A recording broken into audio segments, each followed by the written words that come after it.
pause avant la méditation. Comme vous avez vu, l'heure du repas était avancée, donc c'est à 1h moins le quart.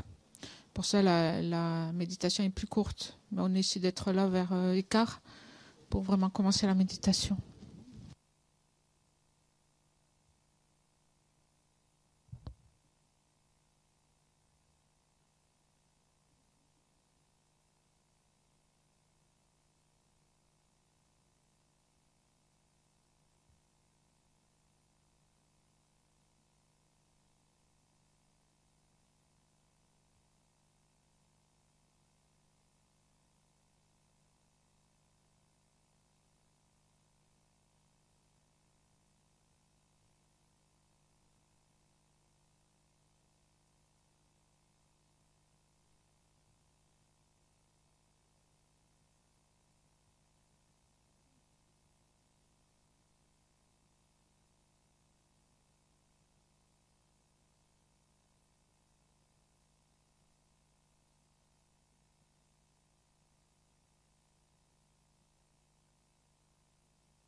Donc, nous pouvons commencer par quelques minutes de méditation silencieuse. Vous pouvez, mettez-vous à l'aise, hein, prenez la place, l'espace, ne vous serrez pas trop pour méditer. C'est bien d'être bien assis et à l'aise. Hein. Ça va, Carole? T'as la place? Pas trop, hein? Poussez-vous un petit peu, mets-toi là si tu veux. Hein, comme ça, voilà. Hein? Ça va?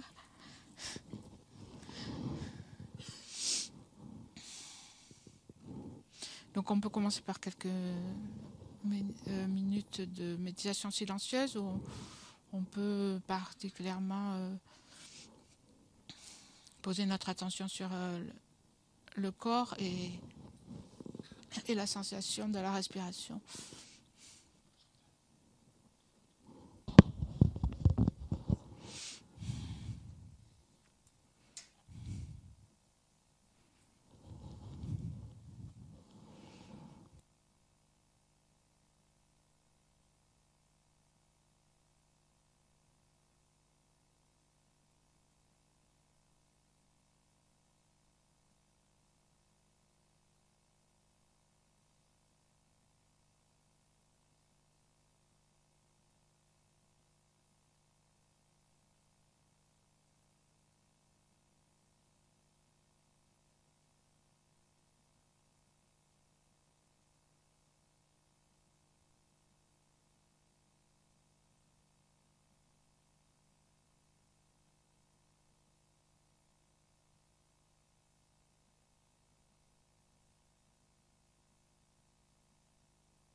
Dans l'espace devant nous, nous pouvons visualiser les objets de refuge, soit le Bouddha, qui représente tous les objets de refuge, soit tous les Bouddhas, les Bodhisattvas, ou si vous savez comment visualiser, vous visualisez le champ de mérite.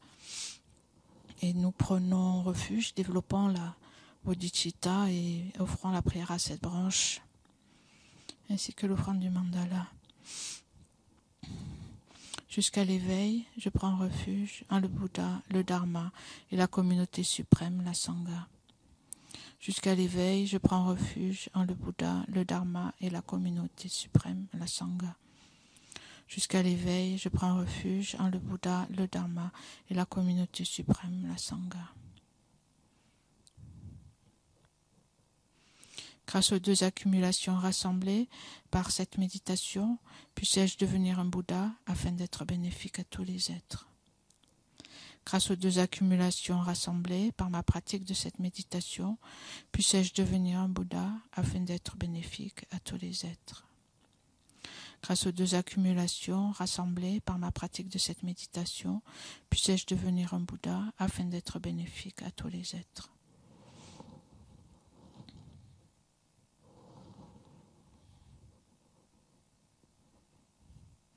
Donc, important à ce stade de générer la motivation de bodhicitta, ou au moins une motivation altruiste.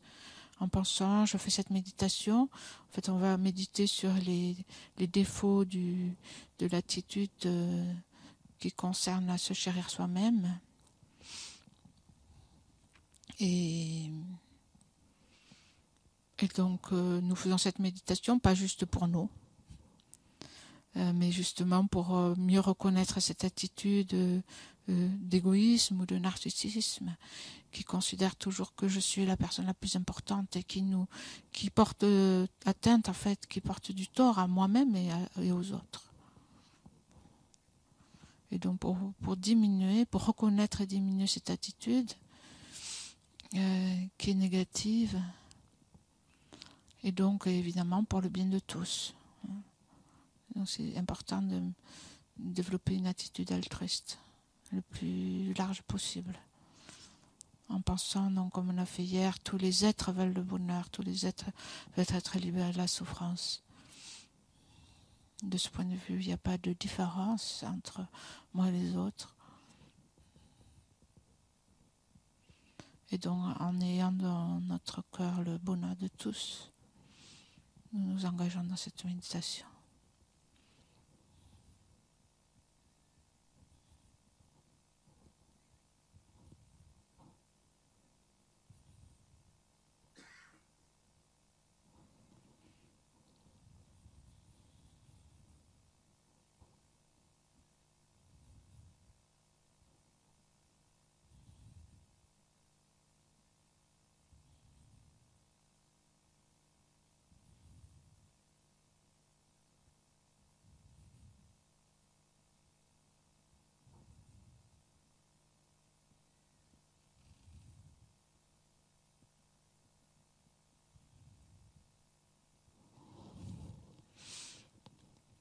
Avec respect, je me prosterne par le corps, la parole et l'esprit. Je présente des myriades de toutes sortes d'offrandes, réelles et imaginées.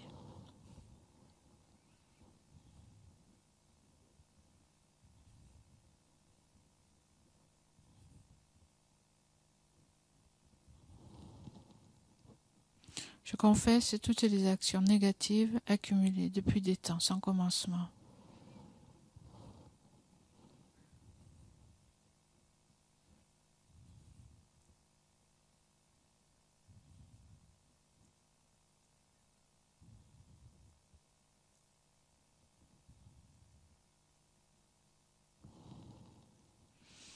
Et je me réjouis des mérites de tous les êtres sains et ordinaires.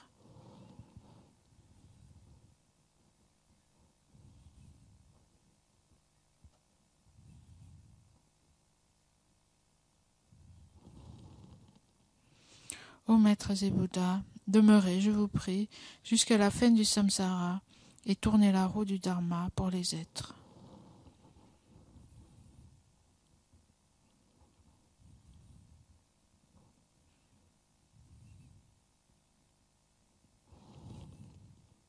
Mes propres mérites et ceux de tous les autres, je les dédie à l'éveil suprême.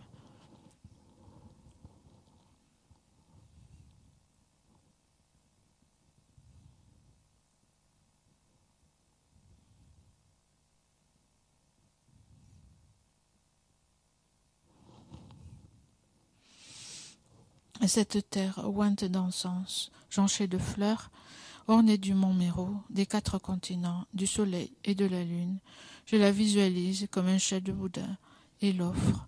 Puissent tous les êtres jouir de cette terre pure. Je prends refuge et me prosterne devant le Maître et les 3 joyaux précieux. Veuillez, je vous prie, bénir mon esprit. Je vous fais la requête de pacifier immédiatement toutes les conceptions erronées, de la dévotion incorrecte envers le Maître jusqu'à la vue dualiste, dans mon esprit et dans celui de tous les êtres mémères. Je vous fais la requête de susciter dans mon esprit et celui de tous les êtres mémères toutes les réalisations correctes de la dévotion au Maître jusqu'à l'éveil. Je vous fais la requête de pacifier tous les obstacles intérieurs et extérieurs qui entravent le développement de l'intégralité de la voie graduée vers l'éveil dans mon esprit et dans celui de tous les êtres mémères.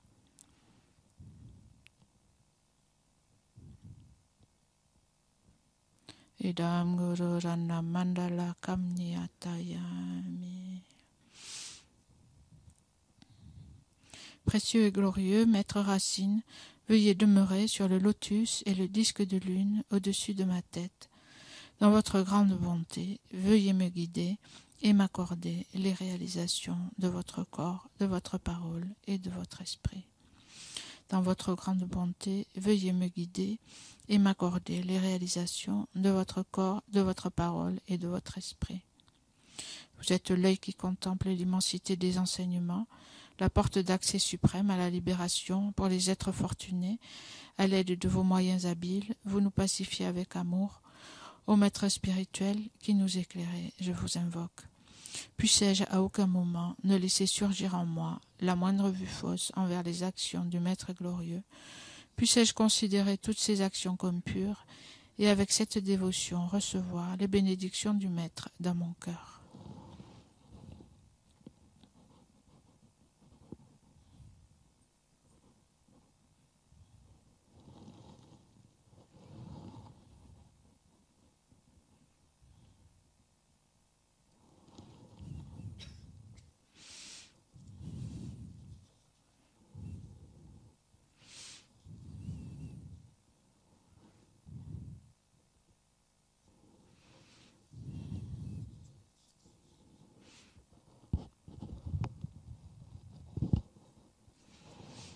Et en fait, nous sommes arrivés à dans le texte de Shantideva, cette contemplation très importante, hein, de l'égalisation, l'échange de soi-même et d'autrui. Et donc hier nous avons vu un peu l'égalisation et donc échanger soi avec les autrui. Et donc le premier point très important, c'est voir les défauts de l'attitude de chérissement, ce qu'on appelle le chérissement de soi,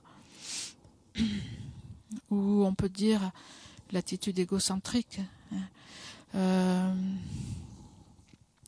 Donc d'abord, il faut, c'est un point très important des enseignements, donc c'est important de méditer dessus. Donc là, on a 10 minutes, un quart d'heure, c'est pas beaucoup vraiment. Donc c'est juste pour vous donner quelques idées et c'est vraiment quelque chose qu'il faut faire, quelque chose auquel il faut bien réfléchir et qu'il faut faire de façon continue. D'abord, identifier cette attitude en nous et voir tous ces travers, hein, à quoi elle mène. Donc c'est bien d'abord de la reconnaître.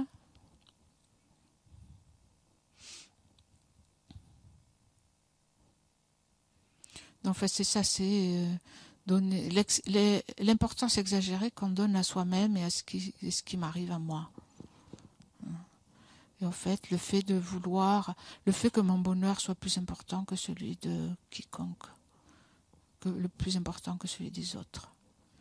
Et le fait que j'aborde toutes les situations, en fait, avec ça dans mon cœur. Hein, qu'est-ce que je vais en retirer? Donc, mon bonheur, moi. Hein, c'est cette attitude-là. Donc, il faut bien l'identifier d'abord. Voir, en fait, que c'est comme une prison. Hein. Et donc, voir comment elle nous est néfaste. Qu'est-ce qu'elle entraîne?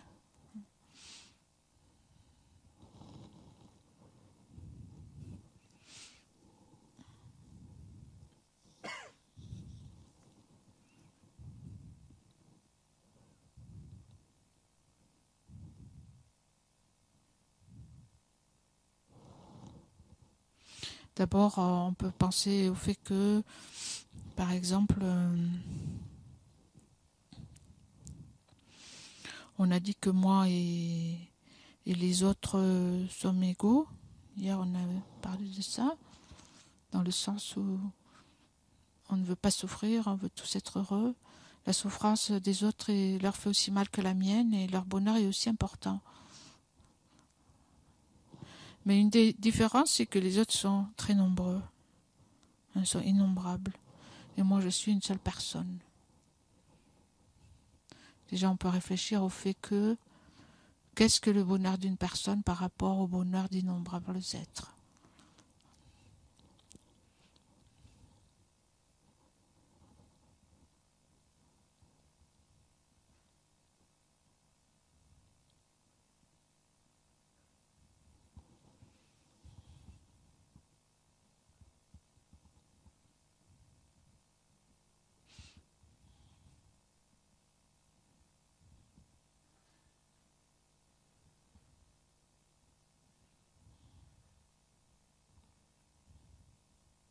Donc mentalement, on peut se représenter même le nombre, la loi du nombre.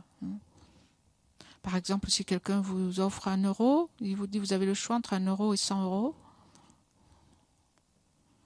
vous allez préférer avoir 100 euros parce que c'est plus. De la même façon, 100 personnes, le bonheur de 100 personnes est plus important que le bonheur d'une seule personne.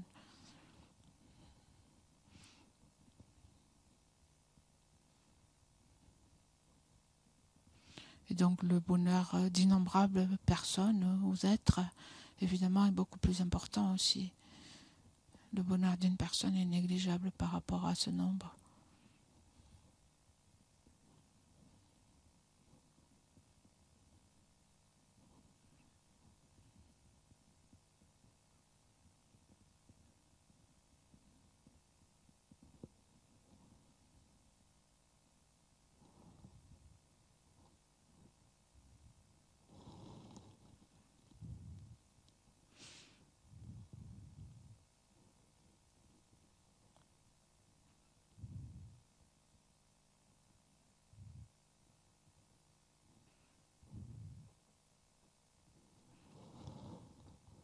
Ensuite, au niveau des résultats,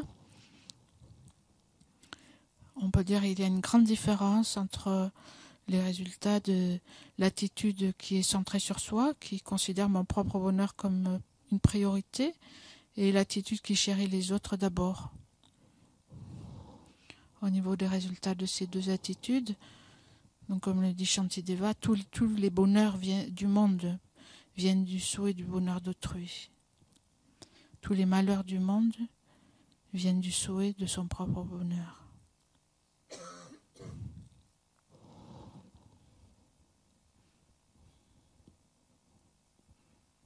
Et donc il faut analyser, il s'agit d'analyser dans notre propre vie comment cette attitude d'attachement à soi, d'attachement à son propre bonheur, le fait de donner la priorité à soi-même, à son propre bonheur, est en fait la source de tous nos malheurs. C'est ça qu'il faut analyser.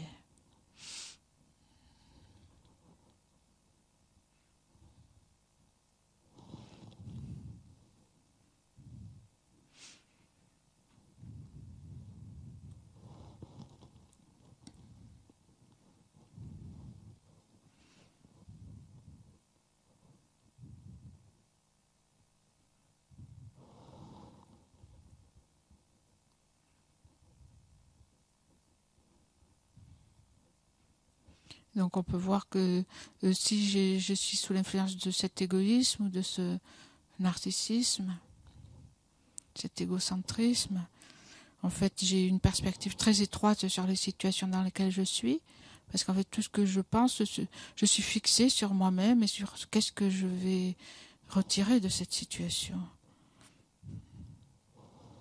Donc ça fait que ça entraîne beaucoup de peur, beaucoup d'inquiétude, beaucoup de stress.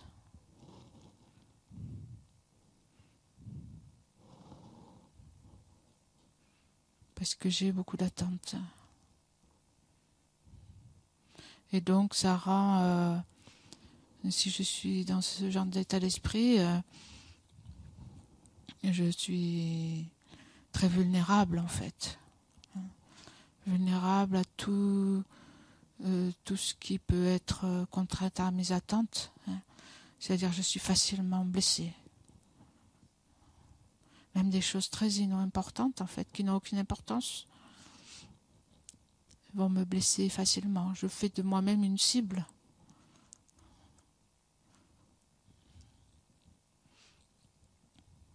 Une cible pour la souffrance.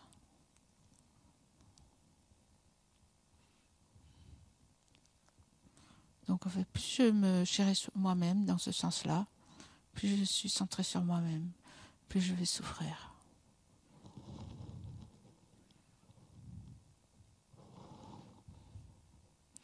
Et donc les moindres difficultés ou les moindres inconvénients vont m'affecter énormément.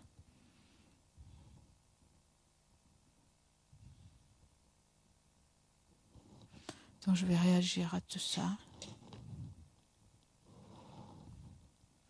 Et je vais trouver toutes ces conditions extrêmement dérangeantes. Et en fait, je vais m'empoisonner la vie.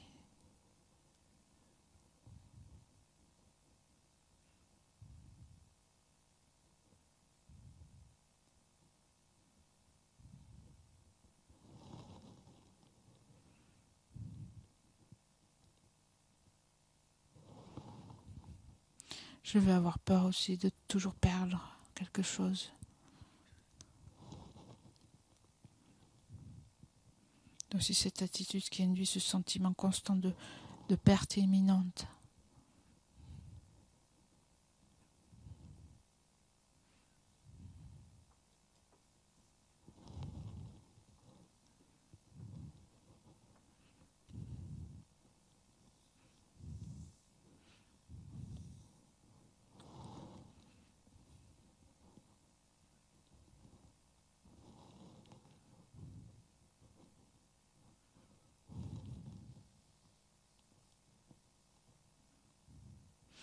Et donc en fait, de cette façon, je crée ma propre infortune.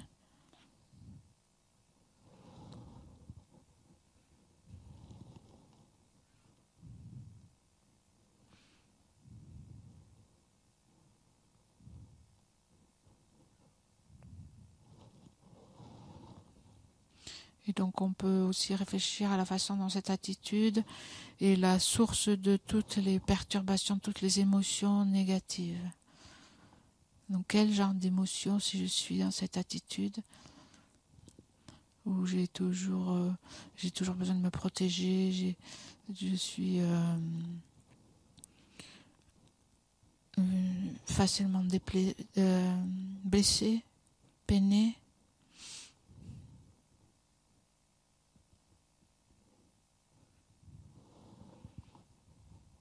Ou en fait je me sens facilement mal à l'aise.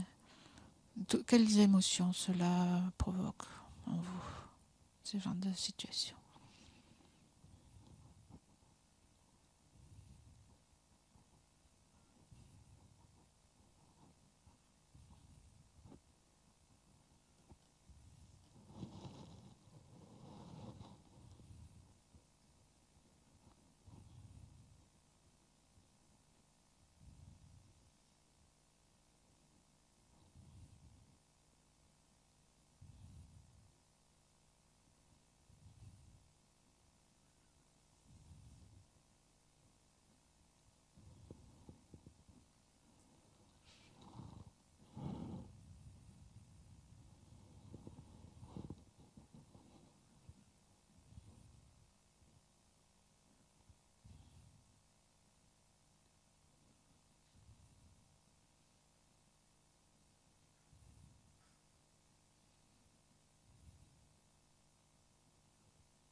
Et donc c'est parce que je suis attachée à moi-même et que je donne trop d'importance en fait à ce qui m'arrive et à moi-même,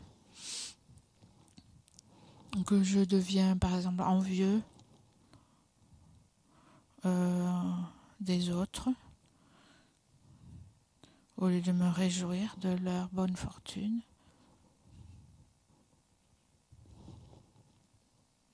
Ou c'est de là que vient aussi l'orgueil, qui fait que je me considère comme plus importante,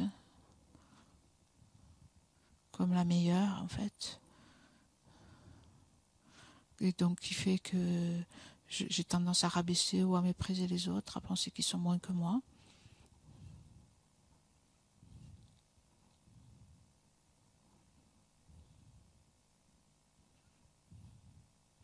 Ou envieux de ceux qui ont plus, ou en compétition avec ceux que je considère comme égaux à moi-même.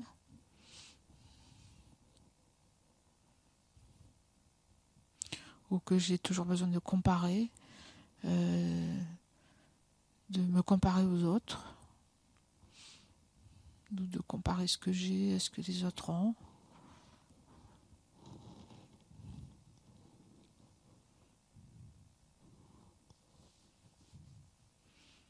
Donc c'est une attitude qui me sépare des autres, qui crée une barrière entre moi et les autres.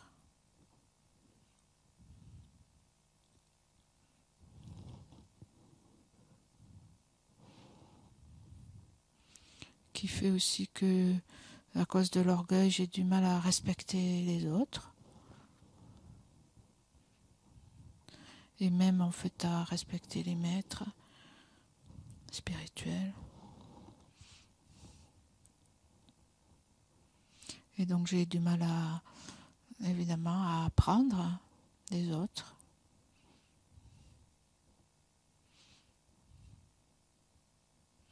Et donc une telle attitude aussi est contraire à l'amour et la compassion.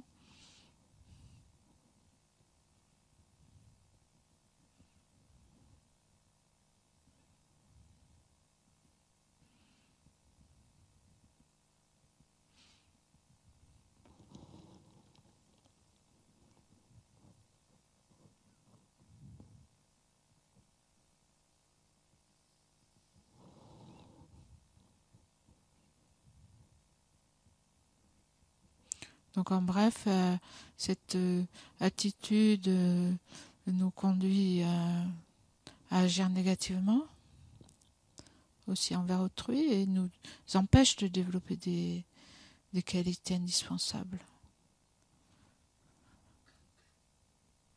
On peut voir que c'est un gros obstacle sur la voie.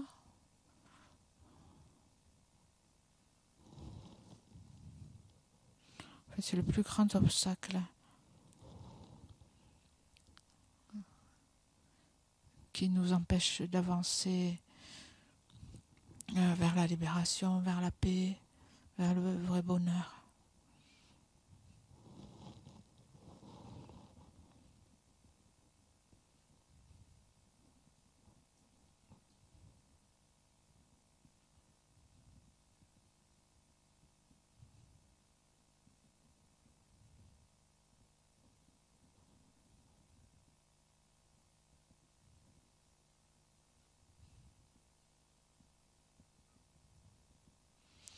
Donc quand vous avez le temps, c'est bien de consacrer plus de temps à la méditation, à la réflexion, dans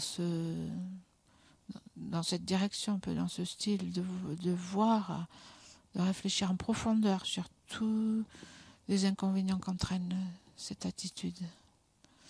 Vraiment pour identifier l'ennemi. C'est ça l'ennemi qui nous fait barrage pour développer les qualités sur la voie et pour être vraiment bénéfique donc à soi-même, à autrui.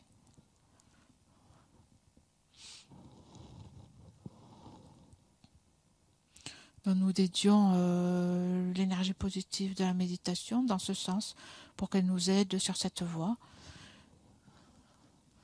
pour reconnaître l'ennemi véritable, le débusquer et l'éliminer. Donc pour notre bien, pour celui de tous les êtres.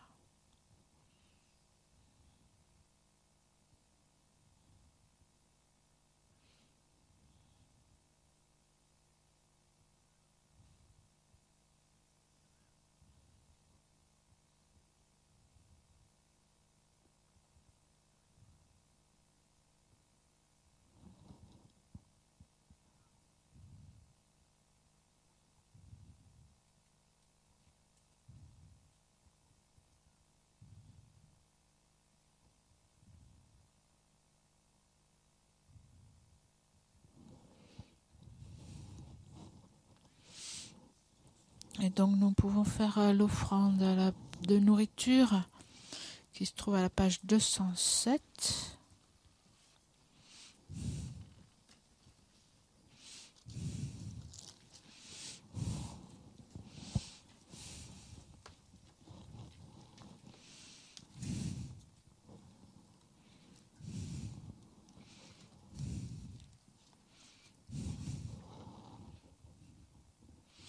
Om Aho, Om Aho, Om Aho. Lama Sa Ge Lama Che Te She Lama Gendun Te Go